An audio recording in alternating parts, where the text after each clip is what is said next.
Yeah, I think these exercises, what I call almost their base of support for any martial artist, is really critical. When we begin, we can get better just from doing martial arts. You get better at kicking because your kick is no good, your teacher teaches you, and then your kick gets good. And eventually, it's the same. We try to get better from doing the same thing. So physiologically, we can't improve that much more.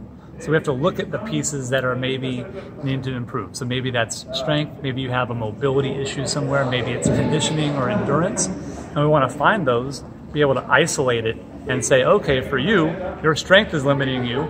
For this kick, here's a sequence of movements that will help you get better.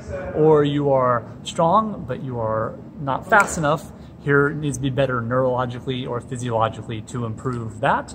Then send you back to your coach, new and improved, and you'll see your kicks and movements and punches make a big jump. Yeah, for sure. In the past, we'd always joke that we see martial artists running down the street in their uniform, and we say, I will run, I will train, I will fight hard.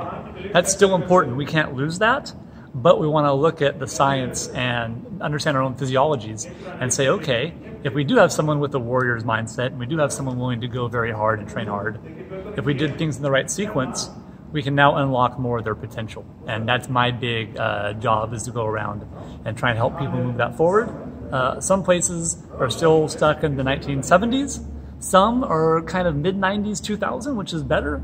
And then some now are really kind of cutting edge, knowing how to do this, both on an individualized basis, based on people's anatomy, physiology, based on their sport, based on their training age and how long their career has been, injury history, etc. And that is really the highest level we want to get people to, is to where you can do that based on your own needs. Definitely going that way, as people start to realize that we always have more in common than we don't have in common, that to move fast, well, those are basic principles, and my job is to get someone to move fast, send them back to their coach, and they do the technique specific. I want to change their physiological or neurological components.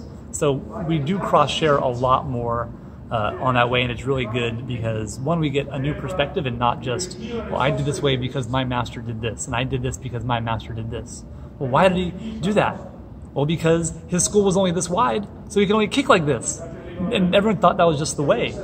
But really, we want to try and do this as many new ways as we can and find what's best for the students. So that's what this is about, is how do they get better.